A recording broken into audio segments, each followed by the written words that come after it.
Overall तुमचं 10वी जर सगळं बघितलं तर हे 3 ग्रुपमध्ये डिवाइड होतं. पहिला ग्रुप आहे लँग्वेजचा, दुसरा ग्रुप आहे टेक्निकल सब्जेक्ट आणि तिसरा ग्रुप आहे तुमचा SS किंवा सोशल स्टडीजचा.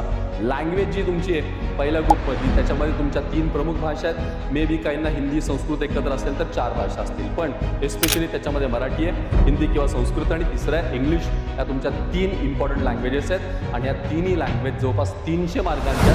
याचा अर्थ फर्स्ट ग्रुप तुमचा येतो तो 300 मार्क्स आहे. सेकंड ग्रुप आहे तो टेक्निकल सब्जेक्टचा की जो अतिशय इम्पॉर्टंट आणि अतिशय प्रिपरेशनला थोडा तयारी करण्यासाठी जास्त वेळ घेणारा ग्रुप आहे, तो म्हणजे स्पेशली टेक्निकल सब्जेक्टचा. याच्यामध्ये तुमचं येतं मॅथ्स आणि सायन्स येतं. सो M1 M2 आणि S1 S2 म्हणजे मॅथमॅटिक्समध्ये अल्जेब्रा, जॉमेट्री, सायन्स 1 सायन्स 2 हे 200 मार्काचा तुमचा हा दुसरा ग्रुप आहे, की जो तुम्हाला अतिशय महत्त्वाचा मार्क मिळवून देणारा पण तयारी नाही केली तर मार्क घालवणारा हा तुमचा दुसरा ग्रुप आहे.